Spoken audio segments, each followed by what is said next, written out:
Fala galerinha do oitavo ano, sou o professor estagiário Marcos Vinícius, disciplina de Matemática 1, e hoje nós vamos falar sobre polinômios, mais especificamente sobre monômios, né?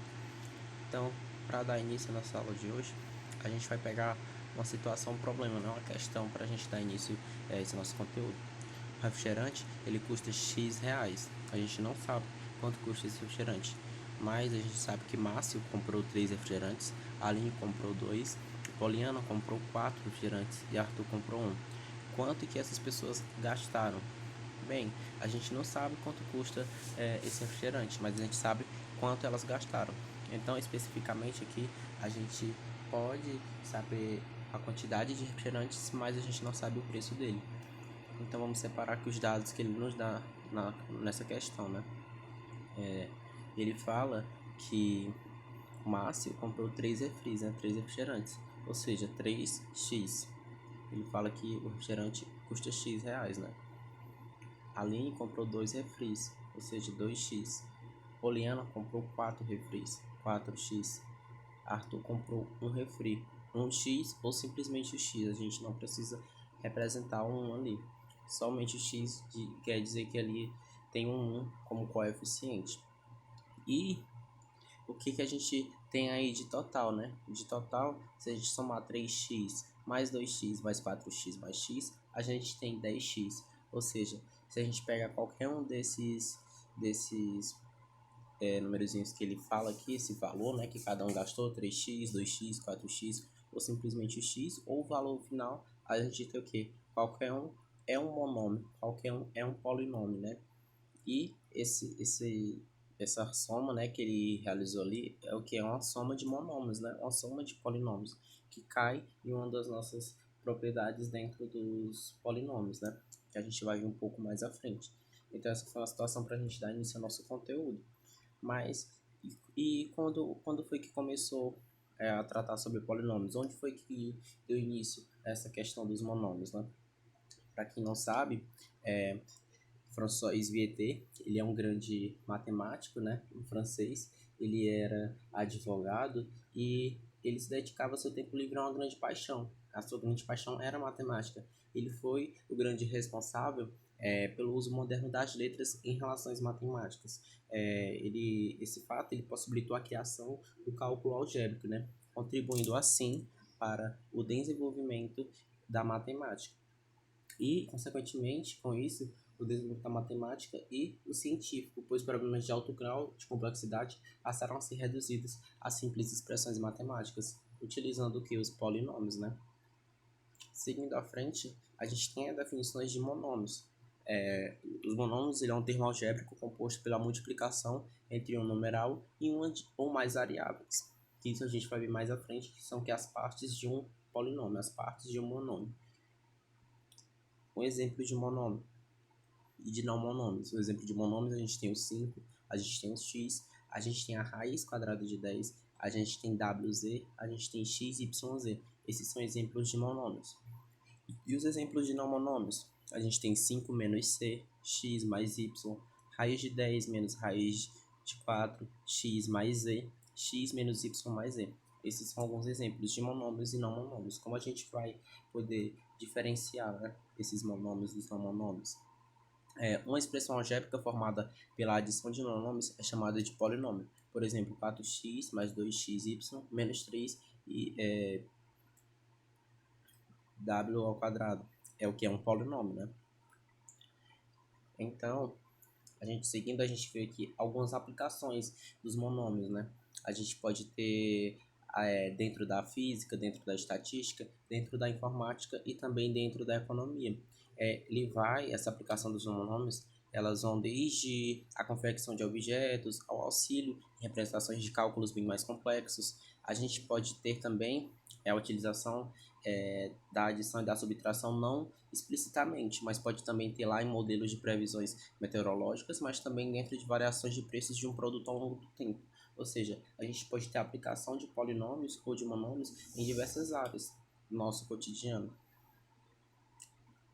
Assim, as partes de um monômio, como eu falei lá no início, tem a parte numérica de um monômio, é conhecida como coeficiente, e a parte formada por variáveis é chamada de parte literal. Podemos ver alguns exemplos de monômios, como eles são formados. Por exemplo, o monômio 3x, o coeficiente dele é o 3, é a parte numérica, né? Então, esse é o coeficiente. A parte literal é a partezinha que é formada pela letra, né?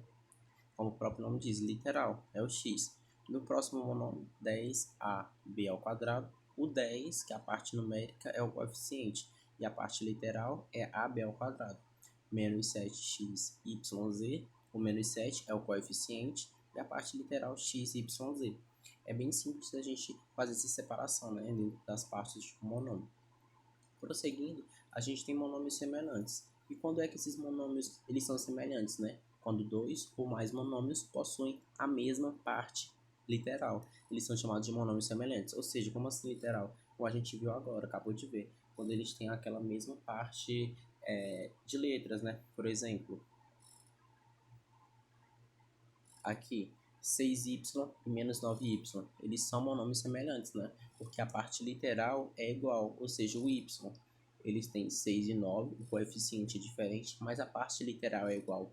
E qual é a característica predominante para um monômio ser semelhante? Ele ter essa parte literal igual, né? Ou seja, y e y. 10x e 0,5x. São o que? São monômios semelhantes também, porque a parte literal é igual. O x, ambos têm x. 7a ao quadrado bc e 13a ao quadrado bc também são monômios semelhantes, porque a parte literal deles também é igual, que é a ao quadrado bc. Seguindo assim, a gente também pode realizar operações com os monômios. A adição e a subtração, elas seguem o mesmo raciocínio. Na adição e subtração de monômios, a gente soma ou subtrai coeficientes dos monômios que têm a mesma parte literal. Ou seja, se esses monômios eles são semelhantes, então a gente vai somar ou subtrair esses monômios que têm essa parte literal igual. Seguindo esses exemplos, a gente tem aqui 2xy mais 9xy. A gente vai conservar a parte literal e somar os coeficientes. Ou seja, 2 mais 9 é igual a 11 e conservou o xy. Mais um exemplo. 10ab mais 2ab menos 5ab menos 3y. O 3y a gente já percebe que ele não é semelhante ali, então ele vai ser conservado ao final. O que a gente vai poder somar, poder estar alterando dentro dessa soma, é justamente quem tem parte literal igual, ou seja, 10ab mais 2ab menos 5ab. Se a gente conserva o ab, a gente pode somar o 10 com 2 e depois subtrair por 5. 10 mais 2 é 12, menos 5, 7. Portanto, temos 7ab menos 3y que se conservou, né? Por que a gente não pode fazer nenhuma operação, nem adicionar nem subtrair ao 7ab? Porque ele tem parte literal diferente do 7. O 7 tem parte literal AB e o 3 ele tem parte literal Y. Assim, eles permanecem do jeito que estão. Seguindo a multiplicação de monômios, para multiplicar os monômios, a gente deve fazer a multiplicação entre cada um dos coeficientes e também entre cada parte literal. Mas, antes disso, a gente deve relembrar uma importante propriedade das potências, né? Na multiplicação da parte literal, vamos utilizar a seguinte propriedade. Onde a gente tem o A, conserva o A e só são diferentes o que? A base é igual e o expoente ele é diferente. Então, a gente conserva a base e soma esses expoentes, né? Ou seja, a gente tem A elevado a M vezes A elevado a N. Conservou o A e somou o M mais N. Vamos ver aqui um exemplo. A gente tem 11x vezes 7xy. O que a gente pode fazer? A gente vê que o resultado dele é 77x ao quadrado y. Pois a gente vai multiplicar o coeficiente, né? 11 vezes 7 é 77. E a gente tem x vezes xy. X vezes x é x ao quadrado vezes y. X ao quadrado de y. Ou seja, a gente multiplicou o x com x e o y ele foi conservado, né? Porque ele não tem uma parte literal igual a ele. Outro exemplo, 2x vezes 5y ao quadrado vezes 4xy vai ser igual a 40x ao quadrado y ao cubo. Pois, o que a gente pode fazer? A gente vai estar multiplicando os coeficientes 2, 5 e 4, 2 vezes 5, 10, 10 vezes 4, 40, e o x, y ao quadrado e o xy. O que a gente vai fazer? Ó? O x ele se repete duas vezes, portanto o expoente lá vai ser o que? 2. E o y ele se repete três vezes, ó? Y ao quadrado vezes y. conserva a base, conserva o y e soma os expoentes. O expoente ali é 2 e no segundo termo lá é 1. Ou seja, vai ter o que? Expoente 3. Assim, x ao quadrado e y ao cubo. Na divisão de monômios, de modo semelhante à multiplicação, para dividir monômios, devemos fazer a divisão entre cada um dos coeficientes e também entre cada parte literal. Mas também a gente tem uma propriedade que é bastante importante para a gente fazer essa divisão, a propriedade dentro das potências, né? É a propriedade que fala que a divisão de potência é com a mesma base, onde a gente vai conservar a base e subtrair esses expoentes. Ou seja, a gente tem AM dividido por AN. A gente pode também estar fazendo nessa representação, na representação de fração. Então, a gente conservou o A e subtraiu o M menos o M. Vamos ver na prática, né? De 6x ao quadrado de y dividido por 4xy vai ser igual a 4x. Por quê? A gente pega o coeficiente e divide, né? Coeficiente divide, 16 dividido para 4 é 4. E agora a gente vai ver o que a gente pode fazer com a parte literal. Onde tem x, ó, a gente vai estar dividindo também, aplicando lá na propriedade da potência. X ao quadrado dividido por x, conserva o x e subtrai o expoente. 2 menos 1 é 1, portanto fica só o x. E o y, ele vai ser dividido por o y. Ou seja, a gente vai conservar o y e os expoentes a gente subtrai. 1 menos 1 é 0. E na potência, qualquer número que é elevado a 0, ele vai ser igual a 1. Segue também na parte literal. Se eu tenho um y elevado a 0, vai ser 1. Se eu tenho um x elevado a 0, também vai ser 1. Isso se mantém. Outro exemplo, 35xy dividido para 7xy vai ser igual a 5. Pois 35 dividido para 7 é 5. A gente está dividindo a parte, dividindo os coeficientes, e a parte literal a gente vai poder também dividir aqueles que são semelhantes. X dividido para x é 1, y dividido para y também é 1, seguindo lá a propriedade da potenciação. E a potência de monômios? A gente já viu duas propriedades, mas também a gente pode lembrar mais de duas propriedades, que fala de multiplicação entre expoentes que estão entre parênteses, né? Ou seja, AM, aí o parêntese, e fora do parêntese tem um N. A gente conserva o A e multiplica o M vezes o N.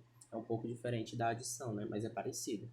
Na adição, a gente poderia estar fazendo a multiplicação de mesma base, né? Então, na adição, não, na multiplicação. Multiplicação, se a gente tiver a multiplicação de potências com a mesma base, a gente estaria conservando o A e somando os expoentes. Aqui a gente vai estar multiplicando os expoentes. E nesse A vezes B entre parênteses e elevado a M, a gente vai estar elevando o M a ambos os membros, ou seja, A elevado a M vezes B elevado a M. Então vamos ver como é que fica isso na prática, né? A gente tem 4x ao cubo e o 2 elevado a 2, né? Ou seja, a gente vai estar elevando tanto o 4 quanto o x ao cubo. Se a gente eleva o 4 ao quadrado, é igual a 16. E o x ao cubo a gente vai estar elevando ao quadrado, ou seja, multiplicando os expoentes. 3 vezes 2 é 6. Assim a gente tem x é 16, x ao elevado a 6. Outro exemplo é menos 3 vezes w, z ao cubo. E ainda elevado ao cubo. A gente vai estar elevando todo mundo que está dentro do parênteses. A gente eleva o menos 3 ao cubo. Se a gente elevar o menos 3 ao cubo, fica o quê? Menos 3 vezes menos 3 vezes menos 3. Fazendo o joguinho de sinal, menos com menos é mais e mais com menos, menos. Portanto, vai prevalecer o sinal negativo. E 3 vezes 3 é 9, e 9 vezes 3 é 27. E o W ele é elevado a 3, né? Ele está elevado a 1, ele é elevado a 3, a gente só vai fazer essa multiplicação de 1 vezes 3, vai continuar 3. E o z, ele já está elevado a 3, ele elevando a 3 novamente, ele vai ser igual a 9. Portanto, menos 27, w ao cubo, z elevado a 9. Portanto, galera, agradeço pela atenção de vocês, façam as atividades e é isso aí. Valeu, galera!